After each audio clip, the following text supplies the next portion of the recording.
Assalamualaikum warahmatullahi wabarakatuh. Kami dari kelompok 8 yang beranggotakan Ayu Lestari, Febianor, dan saya sendiri Sarah Delia. Kami di sini akan mempresentasikan tentang materi penggunaan media dalam proses belajar mengajar. Materi pertama akan dijelaskan oleh rekan saya yaitu Febianor. Nama saya Febianur, NIM 192302124. Di sini, saya akan menjelaskan pengertian media pembelajaran. Secara etimologi, kata media merupakan bentuk jamak dari medium yang berasal dari bahasa Latin medius, yang berarti tengah. Sedangkan dalam bahasa Indonesia, kata medium dapat diartikan sebagai antara atau sedang. Sehingga pengertian media dapat mengarah pada sesuatu yang mengantar atau meneruskan informasi pesan antara sumber pemberi pesan dan penerima pesan. Media dapat diartikan sebagai suatu bentuk dan saluran yang digunakan dalam suatu proses penyajian informasi. Pengertian media menurut beberapa para ahli komunikasi atau ahli bahasa yaitu 1. Orang, material, atau kejadian yang dapat menciptakan kondisi sehingga memungkinkan siswa dapat memperoleh pengetahuan, keterampilan, dan sikap yang baru dalam pengertian meliputi guru, dan lingkungan sekolah. 2. Saluran komunikasi yang digunakan untuk menyampaikan pesan antara sumber pemberi pesan dan penerima pesan. 3. Komponen strategi penyampaian yang dimuati pesan yang akan disampaikan kepada pembelajar bisa berupa alat, bahan, dan orang. 4. Media sebagai segala sesuatu yang dapat digunakan untuk menyalurkan pesan dan pengirim pesan kepada penerima pesan, sehingga dapat merangsang filteran perasaan, perhatian, dan minat siswa sedemikian rupa, sehingga proses belajar mengajar berlangsung dengan efektif dan efisien sesuai dengan yang diharapkan. 5. Alat yang secara fisik digunakan untuk menyampaikan isi materi yang terdiri antara lain, buku, tape recorder, kaset, video kamera, video recorder, film, slide, foto, gambar, grafik, televisi, dan komputer. Sekarang saya akan menjelaskan fungsi media pembelajaran. 1.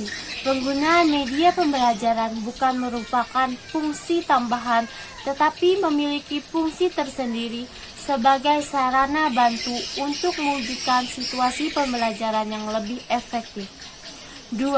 Media pembelajaran merupakan bagian integral dari keseluruhan proses pembelajaran. Hal ini mengandung pengertian bahwa media pembelajaran sebagai salah satu komponen yang tidak berdiri sendiri, tetapi saling berhubungan dengan komponen lainnya dalam rangka menciptakan situasi belajar yang diharapkan. 3.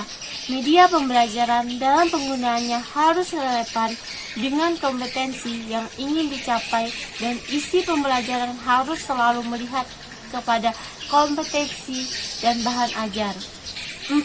Media pembelajaran bukan berfungsi sebagai hiburan. Dengan demikian, tidak diperkenankan menggunakannya hanya sekedar untuk permainan atau memancing perhatian siswa semata. 5. Media pembelajaran berfungsi untuk mempercepat proses belajar.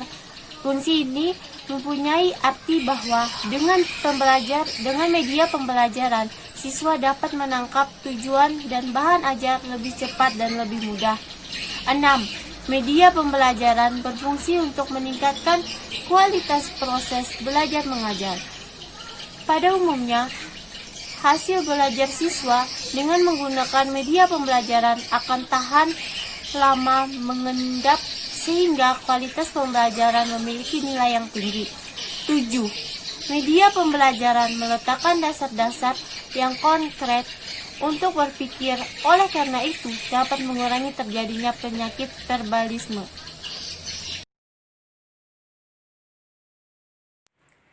Assalamualaikum warahmatullahi wabarakatuh. Saya Sahla Delia. Di sini saya akan menjelaskan prinsip-prinsip pemilihan dan penggunaan media pembelajaran.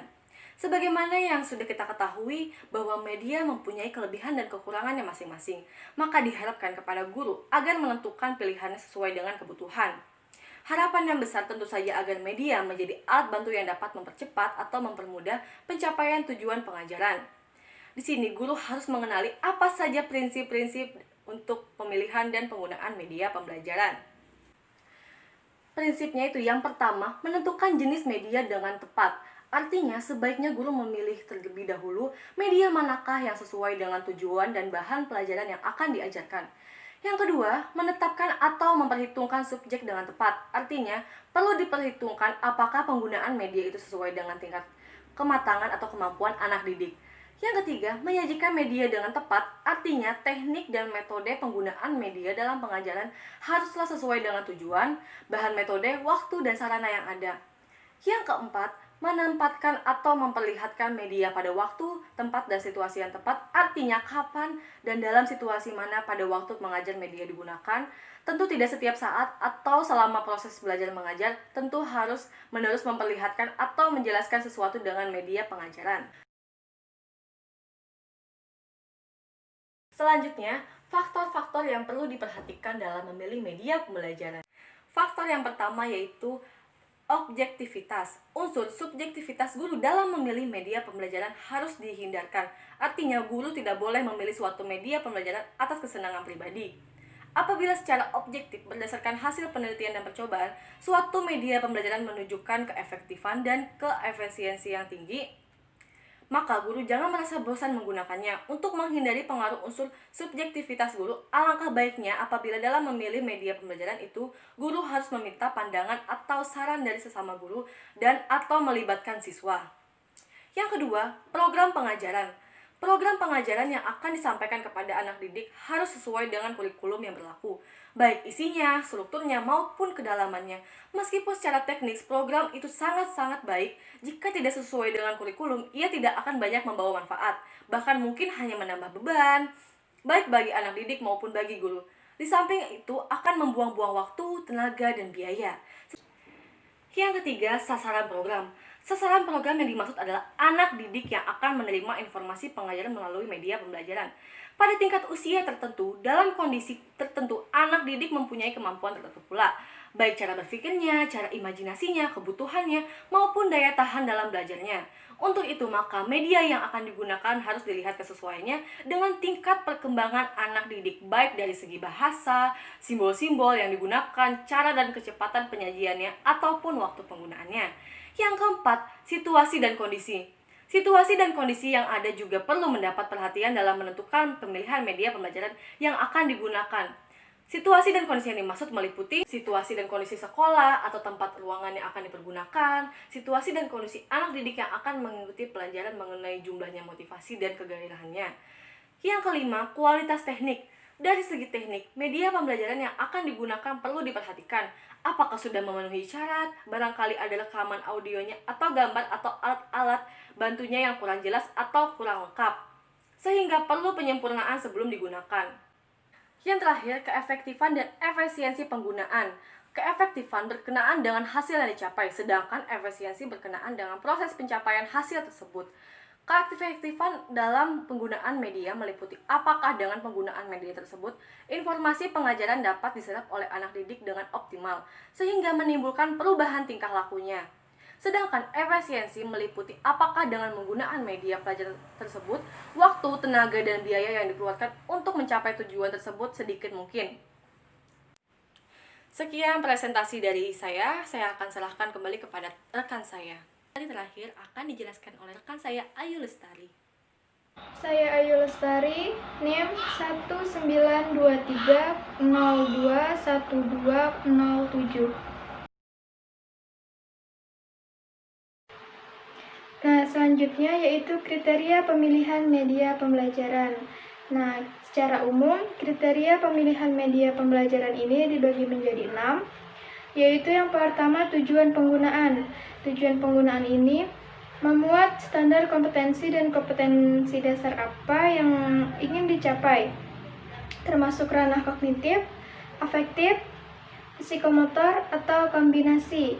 Nah, di sini juga jenis-jenis media apa saja yang digunakan. Nah, yang kedua yaitu sasaran penggunaan media.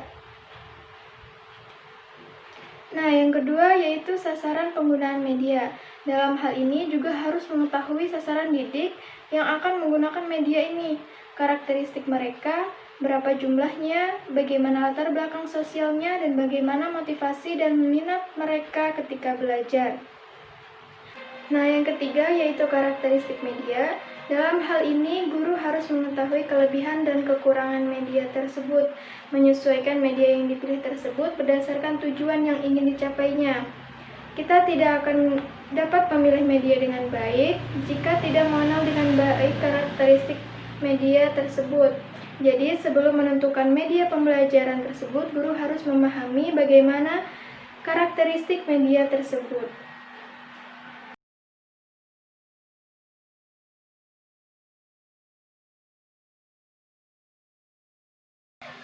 Macam-macam media pembelajaran diklasifikasikan menjadi 3 macam. Yang pertama dilihat dari segi jenisnya, yang kedua dilihat dari segi daya liputnya, dan yang ketiga dilihat dari segi bahan pembuatannya. Dilihat dari segi jenisnya, media pembelajaran dibagi menjadi 3 macam.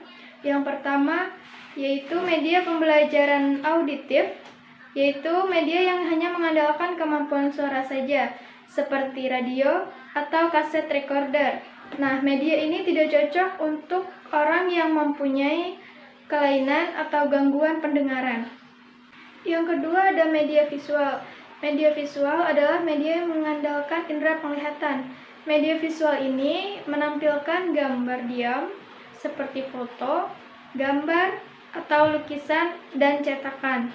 Nah, ada pula media visual yang menampilkan gambar atau simbol yang bergerak seperti film kartun. Yang ketiga yaitu media audiovisual. Media audiovisual ini adalah media yang mempunyai 2 unsur, yaitu unsur suara dan unsur gambar. Jenis media ini memiliki kemampuan yang lebih baik karena meliputi 2 unsur, yaitu media auditif dan media visual. Contoh dari media audiovisual ini yaitu televisi dan rekaman video. Ini dikatakan sebagai media audiovisual karena memiliki 2 unsur, yaitu unsur suara dan unsur gambar. Media audiovisual ini dibagi lagi menjadi 2, yaitu media audiovisual diam dan media audiovisual gerak. Media audiovisual diam ini merupakan media yang menampilkan suara dan gambar diam. Contohnya seperti foto bingkai bersuara. Yang kedua yaitu audiovisual gerak, yaitu untuk menampilkan unsur suara dan gambar bergerak. Contohnya seperti televisi, film suara, dan video kaset. Klasifikasi media pembelajaran yang kedua yaitu dilihat dari segi daya liputnya. Ini dibagi menjadi 3, yaitu yang pertama media dengan daya liput yang luas dan serentak, dan yang kedua media dengan daya liput yang terbatas oleh ruang dan tempat, dan yang ketiga media untuk pengajaran individual. Yang pertama, media dengan daya liput yang luas dan serentak. Penggunaan media ini tidak terbatas oleh ruang dan tempat, serta dapat menjangkau jumlah anak didik yang banyak dalam waktu yang sama. Contohnya yaitu radio atau televisi. Radio dan televisi ini dapat digunakan untuk media pembelajaran, yaitu kita bisa mendapatkan informasi ataupun berita. Yang kedua yaitu media dengan daya liput yang terbatas oleh ruang dan tempat. Media ini dalam penggunaannya menggunakan ruang dan tempat yang khusus, seperti sound slide, film rangkai, yang harus menggunakan tempat yang tertutup dan gelap. Nah, yang ketiga yaitu media untuk pengajaran individual. Media ini penggunaannya hanya untuk seorang diri. Pengajaran melalui komputer ini harus secara individu, karena orang yang belajar komputer memerlukan pemahamannya sendiri untuk mengerti. Nah, latihan ini juga dapat melatih kecakapan dan keterampilan. Yang ketiga yaitu media pembelajaran yang dilihat dari segi bahan pembuatannya. Ini dibagi menjadi dua, yaitu media sederhana. Media sederhana ini bahan dasarnya mudah diperoleh, harganya juga murah, cara pembuatannya juga mudah, dan penggunaannya tidak sulit. Contohnya yaitu media pembelajaran yang sering digunakan oleh para pendidik ketika mengajar di kelas. Nah, contoh media sederhana ini seperti papan mengenal nilai tempat. Media ini dapat memudahkan peserta didik untuk memahami materi yang diajarkan oleh gurunya. Nah, yang kedua yaitu media kompleks. Media ini adalah media yang bahan dan alat pembuatannya sulit serta mahal harganya. Media ini juga sulit untuk membuatnya dan penggunaannya memerlukan keterampilan yang memadai. Demikianlah penjelasan dari saya. Terima kasih dan saya kembalikan kepada moderator. Sekian presentasi dari kami. Mohon maaf jika ada salah kata. Jika ada yang kurang dimengerti bisa ditanyakan. Assalamualaikum warahmatullahi wabarakatuh.